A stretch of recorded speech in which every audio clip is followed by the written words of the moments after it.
Baik, saudara-saudara, kali ini kita akan membahas soal ujian akhir semester Anda ya, tentang keperawatan kritis. Nah, kemudian kita akan coba bahas beberapa soal dengan harapan nanti Anda bisa pelajari dan Anda bisa maksimal ketika nanti ada ujian ulang ya. Nah, topik yang diujiankan dalam keperawatan kritis ini ada tentang cardiogenic shock ya, kemudian ada DIC, diabetic ketoasidosis, CVE, ada head injury, ada juga multi organ dysfunction, kemudian juga ventilasi mekanik. Tapi yang kita bahas di sini enggak semuanya, sebagian saja. Dengan harapan ini bisa dengan sekian beberapa persen yang kita bahas bisa membantu meningkatkan pemahaman dan juga skor nanti di remedi. Nah, yang pertama adalah tentang shock kardiogenik ya. Shock kardiogenik. Nah, yang pertama Anda ketahui adalah apa itu shock ya. Shock itu apa? Ya, shock itu adalah kondisi ya ketika kondisi gagal perfusi ya. Kondisi gagal perfusi. Nah, yang juga tentu Anda perlu tahu perfusi itu apa ya. Kurang lebih gini nih, saudara. Tubuh kita ya terdiri dari berbagai organ ya, dari berbagai organ yang berkaitan dengan proses pompa darah ya, yang kita tahu adalah namanya apa? Jantung ya, jantung manusia. Jantung ini tentunya dia akan memumpakan ke seluruh tubuh ya, yang di dada sebelah kiri ya, jantung.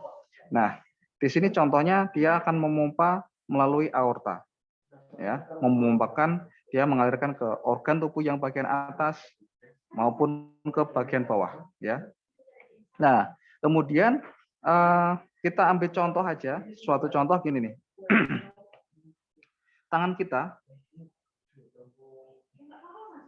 ya, tangan kita ini tentu dialiri juga oleh pembuluh-pembuluh darah ya, mulai dari pembuluh darah yang lebih besar hingga yang mengecil ya, yang disebut dengan namanya kapiler darah. Nah, ketika kapiler ini ya, ini kita misalkan mikroskop semakin kecil ya, ada namanya arteri ya, arteri, ada juga namanya vena, dan ada namanya kapiler. Kapiler adalah pembuluh darah yang paling kecil dalam tubuh kita. Nah, di sini si kapiler ini tentunya akan mengaliri sel ya, mengaliri organ-organ tubuh kita hingga menuju ke sel, sehingga tercukupi oleh oksigennya terutama begitu, nutrisi-nutrisinya. Nah, kondisi ketika perfusi ya, perfusi tidak sampai ke sel-sel dalam tubuh, ini namanya disebut dengan gangguan perfusi, gangguan perfusi jaringan ya, gangguan perfusi jaringan. Nah, ini masih tahap ini. Tahap selanjutnya ketika ini berdampak pada seluruh organ dalam tubuh, ini disebut dengan namanya shock ya. Nah, disebut dengan namanya shock. Nah, jadi shock itu adalah kelanjutan dari gangguan perfusi dalam tubuh ini, dalam jaringan. Nah, kemudian saudara, apa yang disebut dengan shock kardiogenik? Kardio. Kalau disebut dengan namanya kardio, artinya jantung. Artinya ada masalah pada jantung yang menyebabkan terjadinya shock. Begitu. Ada lagi namanya shock apa ya istilahnya? Ada shock hipovolemik. Nah, ini hipovolemik. Hipo kekurangan, volume, volumemia disebut dengan dengan darah. Artinya kekurangan darah, kekurangan volume darah.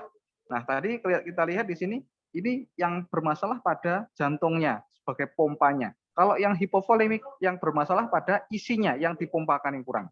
Gitu. Oke, kita lanjut lagi. Kemudian tentang apa saja etiologi dari shock kardiogenik.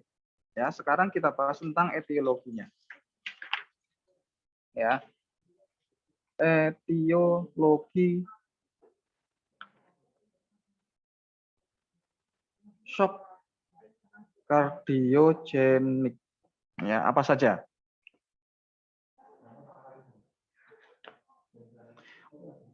Etiologi shock kardiogenik itu ya berkaitan dengan masalah pada jantung ya. Ada namanya infark miokard. Ya, infark miokard. Apa itu infark miokard? Miokard itu adalah otot jantung, otot jantung. Infark itu adalah kondisi ketika kematian sel. Jadi kematian sel otot jantung. Contohnya gini, saudara. Kita gambarkan aja jantung manusia. Maaf, mungkin gambarnya jelek ya, masalah. Yang penting Anda paham ini jantung. Jantung dilihat dari luar, ini ada pembuluh darahnya, ya, yang mengaliri, ya. Nah, pembuluh darah. Pembuluh darah ini tentu bermanfaat untuk proses pengaliran darah, ya, mengalirkan oksigen, nutrisi-nutrisi untuk proses perfusi. Nah, kemudian ya, si pembuluh darah ini kan mengalirkan darah. Ketika ada misalkan blokade, ada trombus di sini nih, tentu aliran darah yang harusnya terus-menerus dia akan terblokir, nggak bisa mengalir, selnya akan mengalami kerusakan. Nah, awalnya tahap pertama iskemia, kekurangan oksigen kondisinya ini. Kemudian tahap berikutnya adalah injury atau infak, kerusakan. Tahap berikutnya adalah namanya nekrosis, sudah nggak bisa diperbaiki lagi selnya. Ini salah satunya. Kedua ada namanya kontusio jantung. Kontusio itu berarti karena benturan. Misalkan karena kecelakaan, trauma yang mengenai dada pada manusia sehingga terbentur mengalami kontusio di sini. Lebam contohnya. Bisa juga. 3 ada namanya disritmia. Irama jantungnya terganggu. Ya.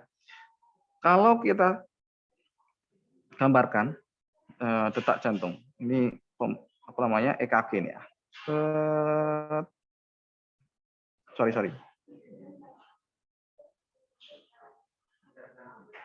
Nah, terus lagi PHRST, lagi PHRST,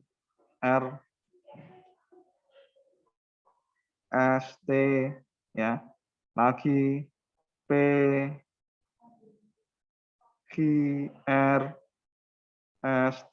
gitu. Nah, jarak antara kita lihat di sini, jarak antara R sama ini ya. Kalau ini kita anggap jantung ini berdenyut, dep, jaraknya sama, ini artinya reguler. Iramanya reguler, sama teratur. Ada ketika irama itu enggak reguler. Ini salah satu contohnya, masih banyak yang lain ya. Ketika misalkan jarak antara R ke R ini enggak sama. Artinya misalkan kalau disimulasikan di jantung, misalkan dep, terus berjarak, dep, seterusnya gitu. Itu namanya irregular. Nah,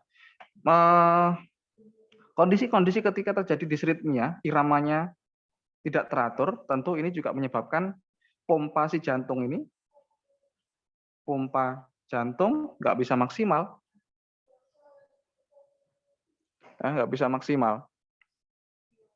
sehingga bisa menyebabkan shock ini tadi, ya, karena pompanya tidak bisa mengalirkan ke tubuh dengan baik. Nomor 4, misalkan ada trauma tembus, ya, trauma tembus trauma ya bisa mengenai tembus pada dada, bisa mengenai jantung, tentu itu juga berbahaya, bisa menimbulkan shock. Yang kelima adalah tamponade jantung. Tamponade jantung itu apa, Pak? Oke, ini kembali lagi ini gambar jantung. Jantung itu dilindungi oleh selaput. Ya, selaput jantung ini. Ketika terjadi suatu trauma, ini bisa mengalami perdarahan, saudara. Nah, perdarahan ini bisa juga mengumpul di sini, di selaput ini. Nah, akibatnya kalau ini terkumpul darah di sini, terkumpul darah, si jantung itu juga nggak bisa mompa dengan maksimal karena di sekelilingnya harusnya bebas, dia terkelilingi oleh darah di sini, nggak bisa maksimal. Nah, ini disebut dengan tamponade jantung. Itu tadi saudara tentang etiologi shock kardiogenik.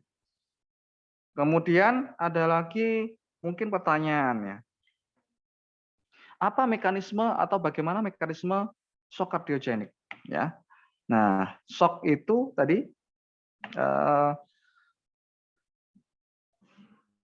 ya shock tadi kan suatu kondisi gagal perfusi ya, gagal perfusi. Artinya ketika perfusi menurun, maka tekanan darah pun juga akan menurun. Nah, tekanan darah akan menurun. Nah, kita ibaratkan nih saudara ya, gini, ada tandon air. Nah, tandon air, kemudian Anda sedang memegang selang yang berisi air ya, berisi air, kemudian yang ada pipanya. Nah, Anda mau nyuci motornya, nyuci motor.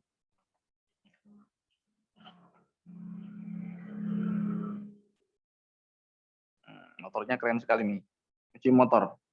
Rung, rung, rung. Nah, kemudian ini motor ini Anda cuci, itu selangnya ukurannya macam-macam ya ukurannya. Nah, ukurannya macam-macam. Kalau Anda misalkan tekan gini, nah, set gini ya, ujungnya. Nah, apa yang terjadi? Dia akan moncetnya kencang. Tekanannya meningkat. Nah, gimana kalau misalkan selangnya ada ganti? Selangnya ada ganti lebih besar. Maka tekanan itu akan menurun. Begitu pula dengan ini, shock tadi. Tubuh kita sangat luar biasa. Ketika terjadi shock ini, maka yang dilakukan adalah melakukan proses kompensasi. Nah, kompensasi yang dilakukan salah satunya adalah meningkatkan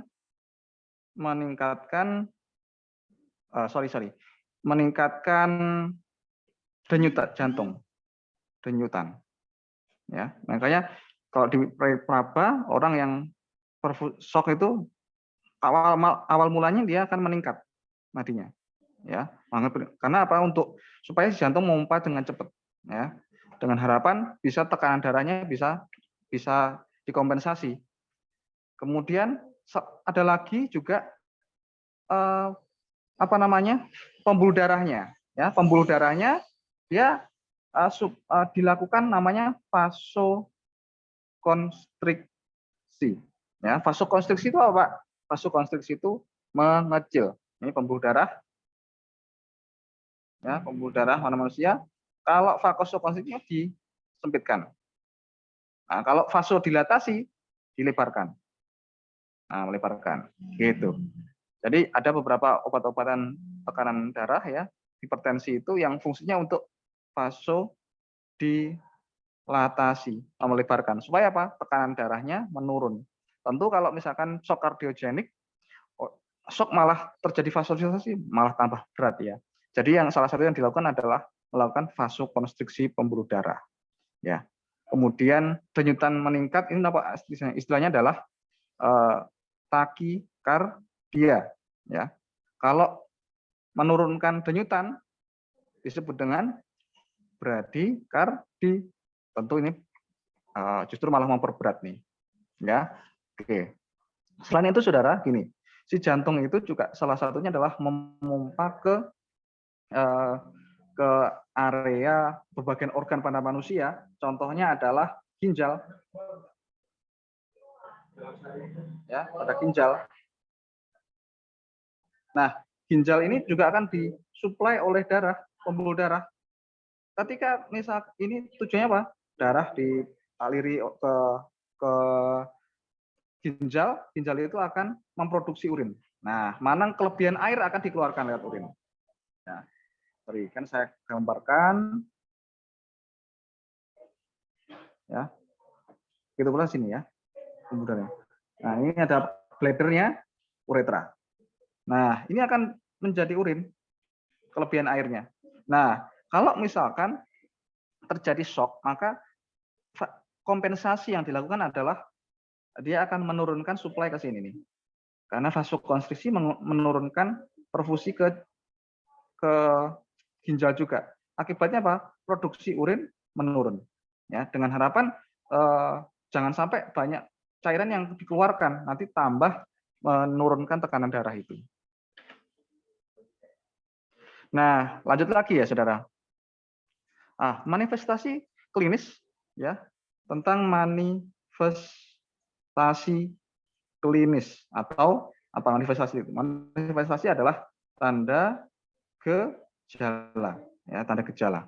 Klinis artinya yang nampak, bisa diperiksa, dilihat. Nah, apa saja? Satu, misalkan oliguria. Apa oliguria? Oliguria itu tentang urin ya. Produksi urin menurun. Produksi urin ya yang tadi seperti yang kita lihat tadi, pembahasan tadi. Kedua adalah penurunan kesadaran. Ya, penurunan kesadaran. Iya, tentunya kalau misalkan si otak ini ya, otak manusia, anggap ini gambar otak ya. Ini manusianya. Nah, ini enggak disuplai dengan cukup oksigen darah, maka tentu enggak dapat oksigen dong ya. Akibatnya apa? Dia mengalami penurunan kesadaran. 3, pucat dan akral dingin ya. Pucat dan akral dingin ya. Kenapa kok pucat? Karena tadi terjadi vasokonstriksi. Vasokonstriksi tadi akibatnya apa? Perfusi ke jaringan perifer ya, yang tepi-tepi itu akan menurun. Akibatnya pucat. Akral dingin ini kaitannya juga dengan hormonal ya. Sehingga seperti itu. Kemudian ada namanya disritmia. Disritmia ya. Kalau dicek tadi di nadinya, kalau misalkan juga dilihat di monitor jantung ya. Anda kan kalau misalkan di monitor, bedside monitor atau monitor di samping pasien itu bisa dilihat irama jantungnya, nadinya, pernafasannya, ya, dan seterusnya. Itu nanti akan terlihat nih, apakah ini iramanya normal atau tidak. Ini salah satu tanda gejalanya di shock cardiogenic, tentu iramanya berubah. Kemudian yang kelima, hipertensi. Benar nggak tensi? Ya, namanya shock itu justru menurun, hipertensi nggak mungkin, bukan ya. Kemudian lagi kita lihat tentang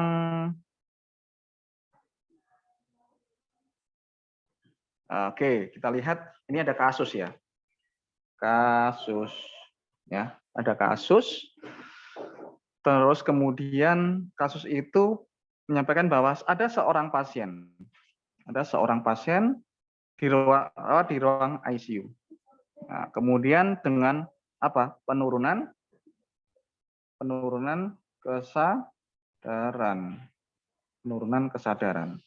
Kemudian hasil pemeriksaan pasien tersebut ternyata tekanan darah sistolik yang atas ya 50 mHg.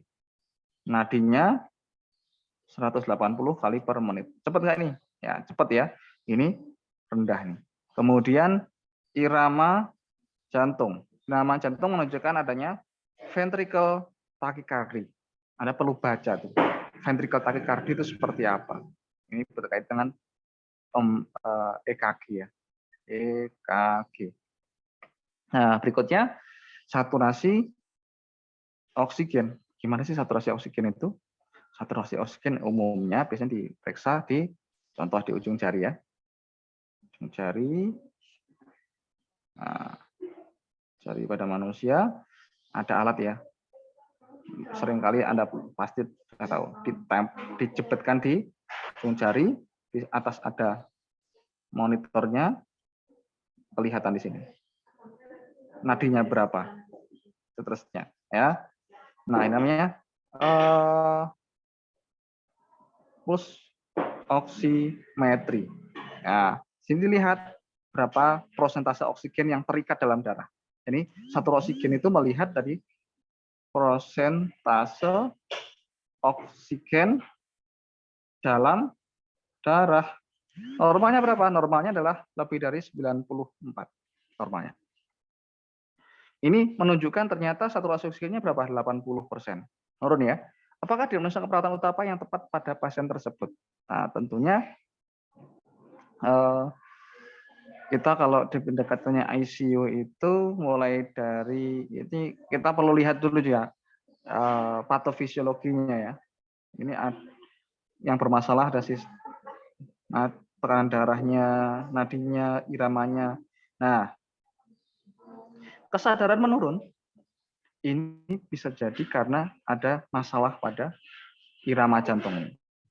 Ya, irama jantung ini juga akan bermasalah nanti pada tekanan darahnya, saturasi oksigen gitu ya. Jadi ini penyebabnya ya berada di jantung itu ya, berada di jantung itu.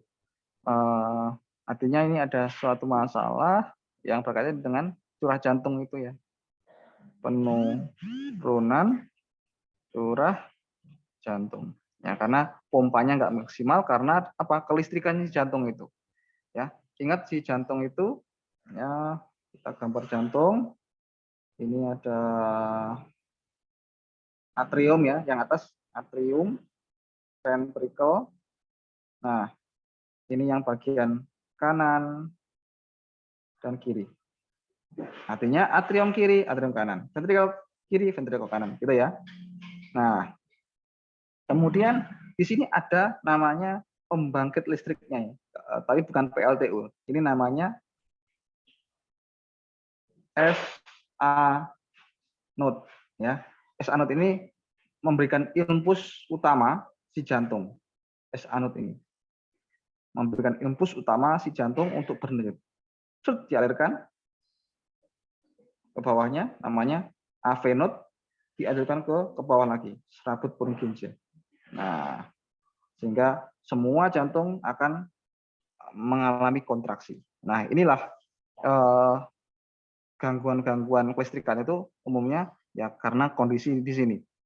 Anda harus tahu juga SA node itu normalnya denyut berapa, AV node, Purkinje ini. Oke, kita lanjut lagi. Sekarang kita bahas lagi hal yang berbeda, bukan lagi tentang shock kardiogenik, tapi tentang diabetik ketoacidosis ya, atau KAD, disebut dengan namanya ketoacidosis diabetikum. Baik. Nah, kita akan pelajari apa sih sebetulnya ketoacidosis diabetikum. Ini Inggrisnya ya. Atau sama aja dengan diabetik ketoacidosis. Nah, kalau kita lihat di sini nih, diabetik ini berkaitan dengan diabetes. Diabetes apa gangguannya? Gangguannya ada pada misalkan insulinnya. Insulin atau juga bisa karena reseptor insulin. Nah, ini masalahnya, pankreasnya nggak bisa. Nah, kemudian diabetes ini kita tahu ada beberapa tipe ya. Tipe 1, tipe 2, Ini yang bawaan. Ini yang karena tipe 2 itu karena lifestyle. Ada hal yang lain juga diabetes karena gestasional, karena hormonal kehamilan. Nah, misalkan. Nah, itu diabetesnya. Ketoasidosis. Keto berkaitan dengan namanya keton. Nah, Anda perlu tahu keton itu gimana. Asidosis, ya, asid asam. Nah, keton itu bersifat dengan asam, sifatnya asam. Nah, ini artinya suatu kondisi karena penurunan insulin ya. Karena insulin yang rendah yang menyebabkan adanya penumpukan keton dalam tubuh yang sifatnya asam. Jadi keasaman dalam tubuh manusia akhirnya meningkat apa menurun? Menurun ya. pH tubuh 7,35 sampai dengan 7,45 normalnya. Nah, kalau asam berarti menurun kurang dari, kalau basa lebih dari ini. Karena ada istilahnya namanya asidosis, ada namanya alkalosis. Alkali, ya alkali itu basa. Lebih dari segini. Ini manusia, ya. Nah, ini kondisinya pH-nya. Nah, kemudian si diabetes ketoasidosis ini biasanya lebih sering ya pada kondisi-kondisi yang disebut dengan diabetes tipe 1 lebih sering. Tapi juga tidak menutup kemungkinan pada diabetes tipe 2. Nah, ketika dia mengalami drop insulinnya, kalau tipe 1 ini dia sangat tergantung ya dengan insulin. Ya, harus rutin pemberian insulin. Kalau enggak tepat, maka insulinnya menurun dalam tubuh, akibatnya terjadilah gangguan metabolisme. Ketonnya menumpuk, kemudian asam ya. Jadi asam. Nah, ada beberapa pencetus. Di antaranya adalah cetus, ada misalkan karena infeksi. Penyakit-penyakit infeksi yang bisa mencetuskan ini, karena mengganggu proses metabolisme ini. Oke, kemudian apa saja manifestasi klinis? Nah, tentang manifestasi klinis atau tanda gejala klinis dari KAD itu apa? Apa ya, saudara? Nah, Anda kalau mempelajari diabetes ketoasidosis itu juga perlu, ini dasarnya Anda mempelajari diabetes. Bagaimana proses patofisiologi ini. Salah satunya adalah gini, karena diabetes itu gangguannya pada ini, insulin, mungkin karena si pankreasnya atau reseptornya, akibatnya gula, glukosa dalam darah itu meningkat ya. Akibatnya apa? Glukosa darah meningkat. Satu.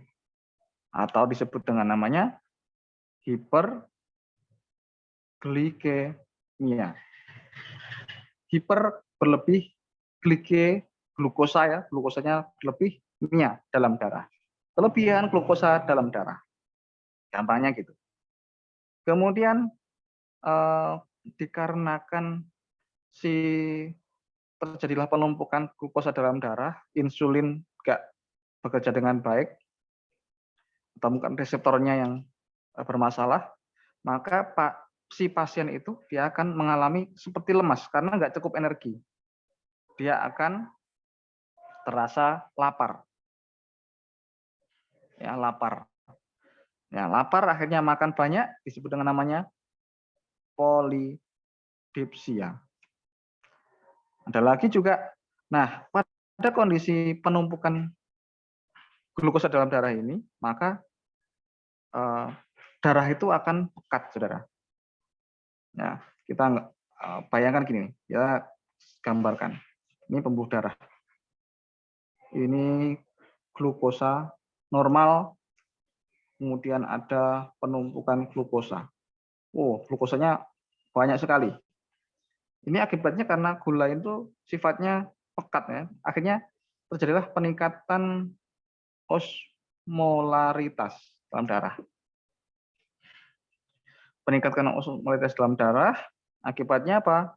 Dia ada mekanisme osmolaritas itu ya, akhirnya dia akan kalau di ginjal dia akan mengeluarkan cairannya ya, mencoba mengeluarkan dengan cara apa? Meningkatkan produksi urin. Produksi urin meningkat. Urin meningkat. Dia akan terjadi namanya poliuri. Poliuri. Kemudian ada lagi karena lapar yang polidipsi, hiperglikemi, poliuri, kemudian juga karena penumpukan keton-keton tadi, dia juga akan keluar lewat urin, ketonuria. Keton yang bisa keluar lewat urin. Gimana cara tahunya? Periksa di lab. Cek diambil sampel urinnya. Ya. Kemudian itu tadi kalau takipno itu apa? Takipno itu peningkatan frekuensi nafas ya, bukan peningkatan frekuensi jantung. Jadi kurang lebih kalau yang manifestasinya ini tadi hiperglikemi, kemudian lapar, polidipsi, poliuri, dan ketonuria, peningkatan keton dalam darah. Dalam urin ya, urin. Oke, saudara, seperti itu.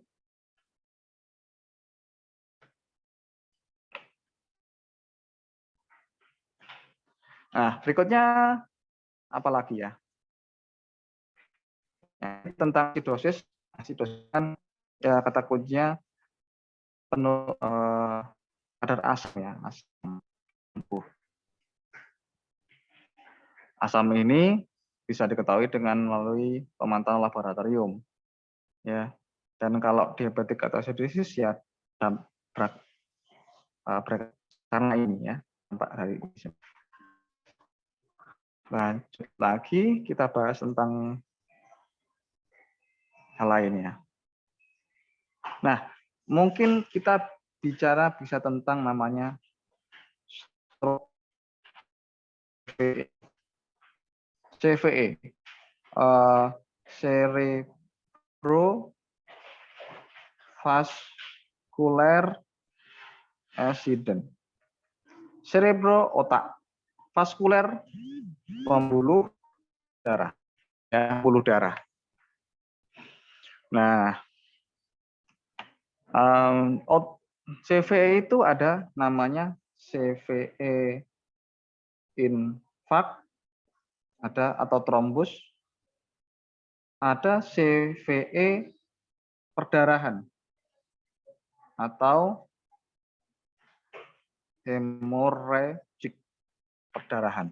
CVE infark, CVE hemorrhagic. Kalau infark ini biasanya karena sumbatan. Saya gambarkan nih ya saudara. Ini ya hasilnya.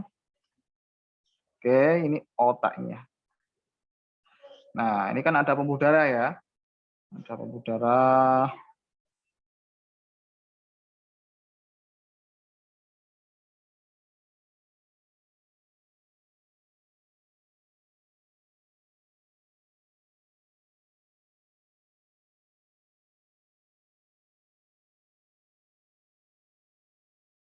Menyumbat. Akibatnya apa? Jaringan otak di bawahnya akan rusak dan ini stroke infark. Kalau stroke hemorrhagic itu karena perdarahan, mungkin karena tekanan darahnya tinggi bisa jadi, atau hal yang lain, kemudian pecah. Wah. Nah, akibatnya apa? Akibatnya dia akan memperdarahi area sekitarnya. Biasanya dampaknya lebih besar akibatnya. Nah, kemudian kalau stroke hemorrhagic ini ada ingat ya, otak manusia ya otak manusia ini dilindungi oleh tengkorak.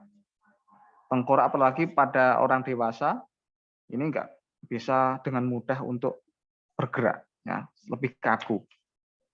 Nah, ketika ada di sini ada isinya, ada otak, ada pembuluh darah, ada darahnya itu sendiri. Dan ini volumenya konsisten, ya. Saya lagi, volumenya konsisten. Ketika ada sesuatu berlebih pada volume tertentu, contoh darahnya meluber nih, pecah nih, maka dia akan menekan area sekitarnya, ya. Akibatnya apa? Peningkatan pada intrakranial, dalam kranial. Nah, peningkatan TIK. Nah, umumnya stroke hemorrhagic ini dampaknya lebih tinggi daripada yang ini.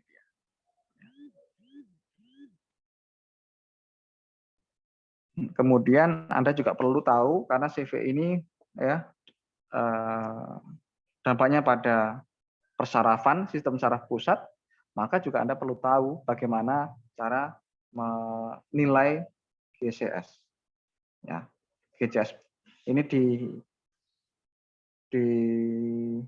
apa namanya? Dinilai indikatornya ada 3 hal.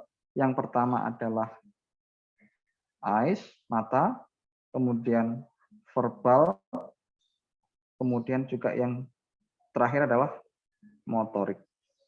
Mata nilainya mulai dari maksimal adalah 4. Verbal maksimal 5, motorik 6. Total GCS-nya berapa? Total GCS-nya adalah 15. Kita tahu ini semuanya. Nah, ada skor 1, 2, 3, 4. Kalau yang eyes ya, mata ya. Verbal skornya 1, 2, 3, 4, 5. Ini perlu juga dipelajari nih. Penting sekali. 6. Nah, gimana kalau skor 4? Skor 4 contoh ya, kita bicara di mata nih. Kalau seperti ini mata manusia nih. Nah, enggak Anda suruh perintah aja dia sudah buka mata dengan baik. 3, ini dia akan membuka mata dengan rangsangan suara. Pak, dia baru buka mata. Yang kedua dengan rangsangan nyeri. Pak, Anda panggil dengan verbal enggak respon, Anda cubit tangannya. Ya, Anda berikan rangsangan nyeri, baru dia buka. Kalau yang satu ini dia enggak buka, ya, dia ada rangsang suara tidak respon, rangsang nyeri enggak respon. Namanya satu.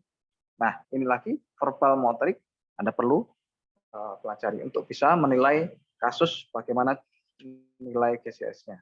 Itu ya. EVM.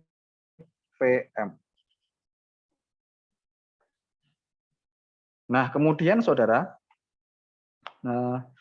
ini kan kaitannya dengan CV ini kaitannya dengan persarafan, ya, persarafan. Nah, saraf manusia ada apa namanya? Istilahnya namanya saraf kranial, ya, yang mempersarafi di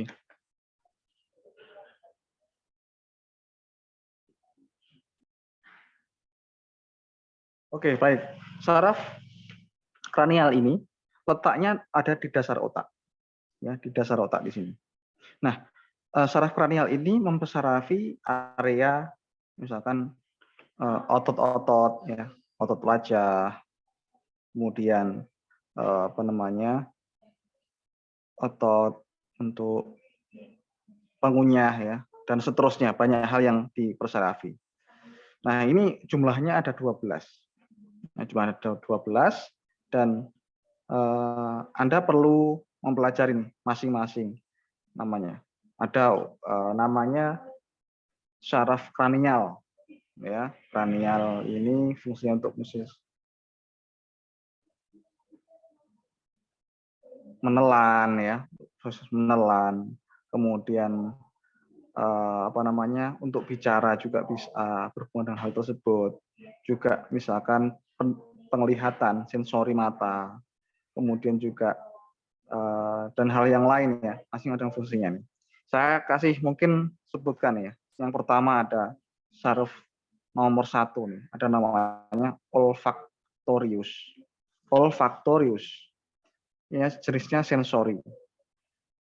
Ya, fungsinya apa? Dia untuk menerima rangsang dari hidung dan menghantarkannya ke otak untuk diproses sebagai sensasi bau. Saya lagi-lagi, ini olfaktorius, ini menerima rangsang dari hidung dan menghantarnya ke otak untuk diproses sebagai sensasi bau. Nah, pembauan ya, sensori ya. Kemudian yang kedua, saya lanjutkan ke sini nih. Nomor 2. Ada namanya saraf optikus. Nah, optik berarti tentang apa nih? Ini juga sensori ya, tapi tentang visual. Nah, menerima rangsang dari mata dan menghantarkannya ke otak untuk diproses sebagai persepsi visual, optikus. Ada lagi saraf ketiga. Sebenarnya ini simbolnya pakai Romawi ya. 3 gini, ada saraf oculomotorius. Ya, oculomotorius. Ini termasuk motor, saraf motorik gerak ya. Berarti untuk apa? Untuk menggerakkan sebagian besar otot mata. Ya, otot mata ini digerakkan oleh ini saraf ini.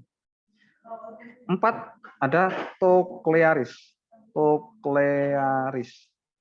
Ini juga saraf untuk motorik juga, menggerakkan juga untuk otot-otot mata.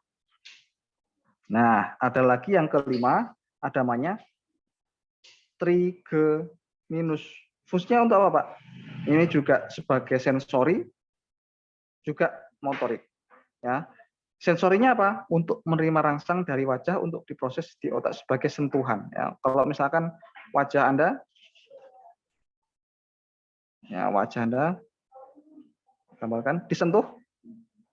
Nah, kemudian ada mekanisme dari saraf trigeminus ini sehingga dikirimkan ke otak. Oh, ini ada sentuhan. Kemudian ada lagi trigeminus ini untuk motorik ya tadi saya sampaikan, karena saraf ini gabungan. Ini untuk menggerakkan rahang. Nah, gitu ya. Jadi kurang lebih itu totalnya ada 12, Saudara.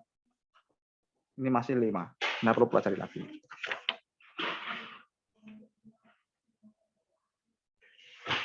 Oke. Kemudian masih ada kita pelajari lagi. Nah, sementara itu deh. Itu semoga bisa bermanfaat. Semoga bermanfaat ya. Selamat belajar. Tunggu untuk selanjutnya ya. Terima kasih. Assalamualaikum warahmatullahi wabarakatuh.